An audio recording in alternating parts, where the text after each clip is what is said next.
Hi எல்லாரும் எப்படி இருக்கீங்க? வணக்கம் and welcome back to my channel. இன்றைக்கி வந்து நம்ம ஒரு ரெசிபி வீடியோ தான் பார்க்க போகிறோம். லாஸ்ட் வீக் வந்து லாஸ்ட் வீக்கா இல்லை அதுக்கு முந்தின வீக்கான்னு தெரில. ஸோ அந்த வீக் நான் ரெடி பண்ண சார்டின் பெரட்டல் அதோட ரெசிபி வந்து ரிப்பீட்டடாக கேட்டுகிட்டே இருந்தேங்க. ஸோ அதோட ரெசிபி அதுக்கப்புறம் வந்து நான் வந்து இந்த வீக் வந்து ட்ரை பண்ணியிருந்தேன். சிக்கன் கபாப் ரொம்ப சூப்பராக வந்திருந்தது. ரொம்ப ஈஸியாக ரெடி பண்ணிடலாம். ஆக்சுவலி அதை வந்து நாங்கள் அன்றைக்கி வந்து பிரியாணி இருந்தது, நெய்சோர் பிரியாணி இருந்தது. ஸோ அது கூட வச்சு சாப்பிட்டுருந்தோம். அவ்வளோ சூப்பராக இருந்துச்சு. ஸோ அதோட ரெசிபியுமே வந்து நான் ஷேர் பண்ணியிருக்கேன்.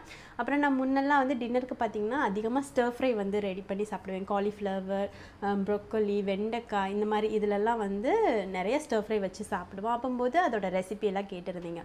சரி 3 ரெசிபியுமே நான்வெஜ்ஜில் இருக்க வேணாம் சொல்லிவிட்டு ஒன்று வந்து வெஜ்ஜில் கொடுக்கலாமே அப்படின்னு சொல்லிட்டு வெண்டைக்காய் வந்து ஸ்டர் ஃப்ரை ரெடி பண்ணது வந்து ஷூட் பண்ணியிருக்கேன். அது ரொம்ப ஈஸியாக ரெடி பண்ணலாம், நிறைய பேருக்கு அது தெரியும். ஸோ இருந்தாலும் நான் என்னோடய ஸ்டைலில் வந்து ஷேர் பண்ணியிருக்கேன். ஸோ மொத்தமாக 3 ரெசிபி இருக்குது. இல்லை உங்களுக்கு பர்டிகுலராக இந்த ரெசிபி தான் வேணும் அப்படின்னா ஃபஸ்ட்டில் வந்து சார்டின் பெரட்டல் இருக்கும். செகண்ட் வந்து சிக்கன் கபாப் இருக்கும். தேர்டு தான் வந்து வெண்டைக்காய் ஸ்டர் ஃப்ரை இருக்கும். நீங்கள் வந்து உங்களுக்கு எந்த ரெசிபி தேவையோ அந்தளவுக்கு வீடியோவை ஸ்கிப் பண்ணிவிட்டு நீங்கள் செக் பண்ணி பார்க்கலாம். ஆனால் 3 ரெசிபியும் ரொம்ப ஈஸியாக ரொம்ப சட்டுன்னு செய்யக்கூடியது தான். ஆனால் டேஸ்ட்டு வந்து ரொம்ப ரொம்ப சூப்பராக இருந்தது. இப்போ நம்ம ரெசிபி பார்க்கலாமா? Recipe number 1 சார்டின் பெரட்டல். இந்த மீன் வந்து கண்டிப்பாக நம்ம வீட்டில் வீக்லி ஒன்ஸ் சமைச்சிருவோம். ஒன்று இந்த மாதிரி பெரட்டல் மாதிரி ரெடி பண்ணுவோம். ஏன்னா டியூஸ்டே அப்போ கேபேஜ் வச்சு சாம்பார், கீரை சாம்பார் இந்த மாதிரிலாம் செஞ்சோன்னா இந்த மாதிரி பெரட்டல் ரெடி பண்ணி சாப்பிட்றதுக்கு செம்மையாக இருக்கும். அப்படி இல்லைன்னா நம்ம நார்மலாக மீன் குழம்பு வைப்போம் இல்லையா, அதே மாதிரி மீன் குழம்பு வச்சும் சாப்பிடுவோம். சாதத்துக்கு மட்டும் இல்லை, சப்பாத்தி, ரொட்டி இதிலெல்லாம் ஸ்டஃப் பண்ணி சாப்பிட்றதுக்கு ரொம்ப சூப்பராக இருக்கும். இப்போ அந்த ரெசிபி வந்து எப்படி செய்யலாம் அப்படின்னு சொல்லி பார்க்கலாம். சார்டின் ஃபிஷ் வந்து இந்த மாதிரி கேனில் இருக்கிறதா யூஸ் பண்ணுறது. நம்ம யூஸ் பண்ணுற பிராண்ட் பார்த்திங்கன்னா ஐஎம் பிராண்டோடது. நான் வந்து பெரிய கேன் தான் இன்றைக்கி சமைச்சிருந்தேன். இந்த பெரிய சைஸ் கேனுக்குள்ளே ஒரு 6 மீன் கிட்ட இருக்கும். இதில் சின்ன சைஸும் இருக்குது. அதில் வந்து 4 பீஸ் மீன் வந்து இருக்கும். இதுக்கு வந்து 2 பெரிய வெங்காயம், ஒரு நல்ல பழுத்த தக்காளி, கருவேப்பிலை, இஞ்சி, பூண்டு, காஞ்ச மிளகா இது எல்லாமே கட் பண்ணி வச்சுட்டேன். பேனில் வந்து எண்ணெய் சேர்த்து எண்ணெய் நல்லா ஹீட் ஆனதும் கொஞ்சமாக வந்து வெந்தயம் ஆட் பண்ணிக்கலாம். வெந்தயம் லைட்டாக பொரிஞ்சு வரும் இல்லையா, அதுக்குன்னு கருக விட்டுறக்கூடாது. லைட்டாக பொரிஞ்சு வரும்பொழுது அதில் நம்ம கட் பண்ணி வச்சுருக்க இஞ்சி, பூண்டு, காஞ்ச மிளகா இது எல்லாமே சேர்த்துக்கலாம். முடிஞ்ச வரைக்கும் இஞ்சி வந்து ரொம்ப குட்டி குட்டியாக கட் பண்ணிடுங்க. பட் நிறைய சேர்த்துக்கோங்க, ஃப்ளேவர் வந்து சூப்பராக இருக்கும். இதெல்லாம் ஃபஸ்ட்டு லைட்டாக வதக்கி அந்த எண்ணெயிலே வேக வச்சுட்டு அதுக்கப்புறம் வந்து நம்ம கட் பண்ணி வச்சுருக்க வெங்காயம், ஸோ அதுவும் கருவேப்பிலையும் வந்து ஆட் பண்ணிக்கலாம்.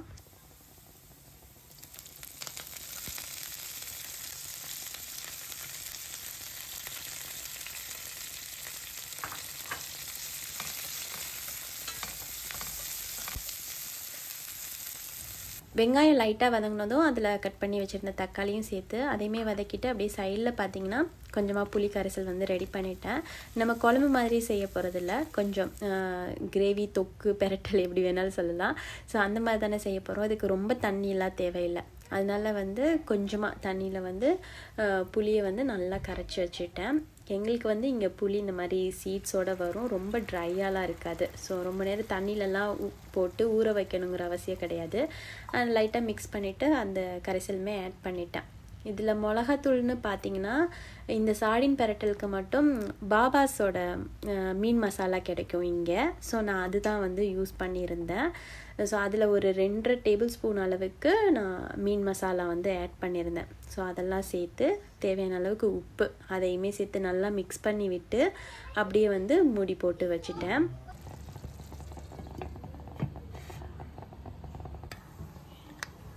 இந்த சார்டின் ஃபிஷ் கேனை ஓப்பன் பண்ணால் இப்படி தான் இருக்கும். அந்த மீன் வந்துட்டு டொமேட்டோ சாஸ் எண்ணெய்லாம் போட்டு அந்த சாஸில் தான் வந்து போட்டு வச்சுருப்பாங்க. ரொம்ப நேரம்லாம் குக் பண்ணலாம் தேவையில்லை அந்த மீனை. ஸோ நல்லா சாஃப்டாக தான் இருக்கும். அதுக்குள்ளே இருக்கிற முள்ளுக்கூட அந்தளவுக்கு ஹார்டாலாம் இருக்காது, நல்ல சாஃப்டாக இருக்குது. எல்லாத்தையும் சேர்த்து நம்ம வந்து சாப்பிடலாம். இந்த பெரிய கேனில் பார்த்திங்கன்னா நல்ல ஒரு மீடியம் சைஸ் மீன் தான், சார்டின் ஃபிஷ் தான். ஸோ தலை, வால் அந்த பக்கம்லாம் வந்துட்டு கட் பண்ணி க்ளீன் பண்ணியே தான் இருக்கும். ஒரு 6 மீன் கிட்ட இருக்கும். இது வந்து பார்த்திங்கன்னா $3.90 $4 தான் வந்து ஒரு கேனோட ப்ரைஸ்.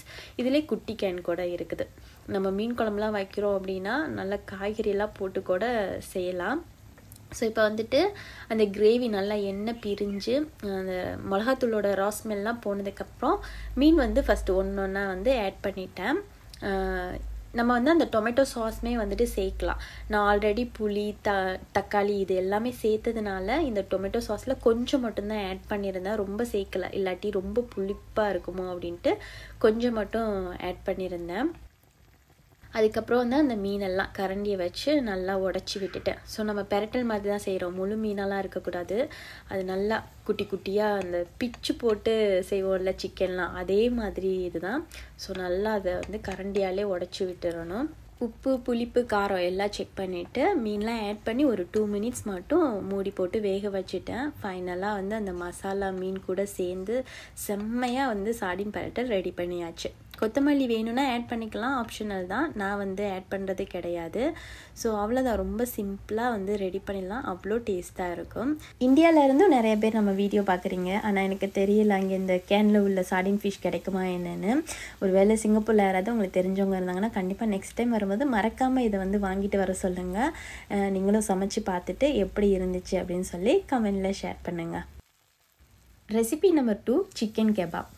இந்த சிக்கன் கெபாப் வந்து அடிக்கடிலாம் வீட்டில் செய்ய மாட்டோம், எப்போயாச்சும் ஒரு வேளை இந்த கீ ரைஸ்லாம் செஞ்சோம் அப்படின்னா இந்த கெபாப் செஞ்சு சேர்த்து சாப்பிட்றதுக்கு ரொம்ப நல்லாயிருக்கும். ஆனியன் சேலட் மாதிரி செஞ்சு நல்லா மிக்ஸ் பண்ணி சாப்பிடணும், ரொம்ப சூப்பராக இருக்கும். நம்ம வீட்டிலே வந்து ஈஸியாக ரெடி பண்ணுற ஒரு ரெசிபி தான், ஆனால் கடையில் போய் வாங்கணும் அப்படின்னா கொஞ்சம் எக்ஸ்பென்சிவாக தான் இருக்கும். இந்த ரெசிபி எப்படி செய்யலாம்னு சொல்லி பார்க்கலாமா? இதுக்கு வந்து போன்லெஸ் சிக்கன் தான் எடுத்துகிட்டு இருக்கேன். நான் இந்த சிக்கன் பிரெஸ்ட்டு வாங்கிட்டு வந்துட்டு அதை குட்டி குட்டியாக கட் பண்ணி அப்படியே மிக்ஸி ஜாரில் வந்து ஆட் பண்ணிக்கிட்டேன். இதை ரொம்ப நைஸாலாம் அரைக்கல, சும்மா கொஞ்சம் அந்த நல்லா நம்ம வந்து சேர்த்து பிடிக்கும் பொழுது அதெல்லாம் ஒன்றோட ஒன்றா ஒட்டி இருக்கணும். ஸோ அந்த மாதிரி பக்குவத்துக்கு தண்ணி இல்லாமல் அரைச்சி எடுத்துட்டேன். அது கூட கொஞ்சமாக ஜிஞ்சர் கார்லிக் பேஸ்ட், பெரிய வெங்காயம், பச்சை மிளகாய் நல்லா பொடிசாக கட் பண்ணி அதையுமே ஆட் பண்ணியிருக்கேன். முடிஞ்ச வரைக்கும் குட்டியாக கட் பண்ணியிருக்கேங்க, சாப்பரில் கூட கட் பண்ணி ஆட் பண்ணிக்கோங்க. 1 டேபிள் ஸ்பூன் அளவுக்கு வெறும் மிளகாய்த்தூள், தேவையான அளவுக்கு உப்பு, கொஞ்சோண்டு வந்து ஃப்ளேவருக்காக தந்தூரி சிக்கன் மசாலா ஆட் பண்ணியிருந்தேன். தந்தூரி சிக்கன் மசாலா ஆட் பண்ணும்பொழுது உப்பு வந்து கம்மியாகவே ஆட் பண்ணிக்கோங்க, ஏன்னா அதுலேயே கொஞ்சம் உப்பு டேஸ்ட்டு வந்து தெரியும். அப்புறம் வந்து ஒரு பாதி லெமன் வந்து நல்லா புளிஞ்சி விட்டு மிக்ஸ் பண்ணிவிட்டேன். கொஞ்சமாக வந்து எண்ணெய் கூட ஆட் பண்ணியிருந்தேன், ஏன்னா நம்ம வந்து ரொம்ப ட்ரையாக இருக்கக்கூடாது அப்படின்னு சொல்லிட்டு கொஞ்சம் எண்ணெயுமே ஆட் பண்ணி அதை நல்லா மிக்ஸ் பண்ணி வச்சுட்டேன்.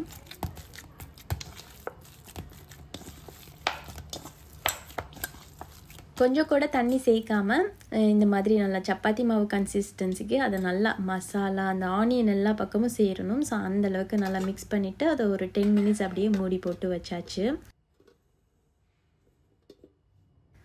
பேனில் கொஞ்சம் எண்ணெய் ஸ்ப்ரே பண்ணிவிட்டு அதுக்கப்புறம் நம்ம மேரினேட் பண்ணி வச்சுருக்க சிக்கனை இந்த மாதிரி ஸ்கியூவர்ஸில் வச்சு ப்ரெஸ் பண்ணி விட்டோம் அப்படின்னா அழகாக கெபாப் வந்து அந்த பேனில் போடும்போது ஈஸியாக இருக்கும்.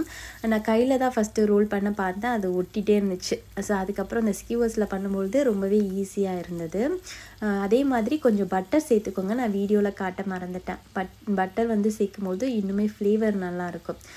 ரொம்ப எண்ணெயெல்லாம் வந்து ஆட் பண்ணி அதில் ஃப்ரை பண்ணணும் அப்படிலாம் கிடையாது, ரொம்ப கம்மியான எண்ணெயில் சூப்பராக வந்து இந்த ரெசிபியை ட்ரை பண்ணிடலாம்.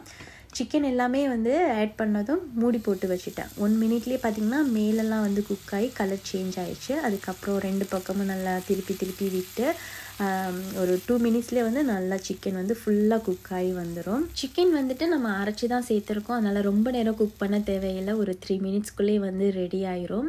தந்தூரி சிக்கன் கெபாப் இதெல்லாம் செய்கிறோம் அப்படின்னா அந்த ஸ்மோக்கி ஃப்ளேவரோடு சாப்பிட்றதுக்கு எனக்கு ரொம்ப பிடிக்கும். ஸோ நான் அடுப்பெலாம் ஆஃப் பண்ணிவிட்டு ஒரு கிண்ணத்தில் கறி துண்டு வச்சு அதில் நெய் வந்து ஆட் பண்ணேன். ஸோ அந்த புகை வரும்பொழுது பார்த்திங்கன்னா அப்படியே கவர் பண்ணி வச்சுட்டேன். 1 மினிட்க்கு அந்த புகை ஃபுல்லாக அந்த சிக்கனில் இது பண்ணி அந்த ஸ்மோக்கி ஃப்ளேவரோட சூப்பரான சிக்கன் கெபாப் வந்து ரெடி பண்ணியிருந்தேன். ரெசிபி நம்பர் 3 வெண்டைக்காய் ஸ்டர் ஃப்ரை. நான் வந்து அன்றைக்கி பீனட்லாம் சேர்த்து செஞ்சுருந்தேன், ஏன்னா சாப்பிடும்பொழுது நல்லா க்ரன்ச்சியாக இருக்கும் அப்படின்னு சொல்லிட்டு. இது வந்து மிளகாத்தூள், மல்லித்தூள் இந்த மாதிரி எந்த ஒரு மசாலாத்தூளுமே சேர்க்காமல் செய்கிறது சாப்பிட்றதுக்கு ரொம்ப சூப்பராக இருக்கும், ஈஸியாகவும் ரெடி பண்ணிடலாம். இந்த ஸ்டர் ஃப்ரைக்கு தேவையான பெரிய வெங்காயம், பூண்டு, காஞ்ச மிளகா, உளுந்து, நிலக்கடலை இதெல்லாமே எடுத்து வச்சுட்டேன்.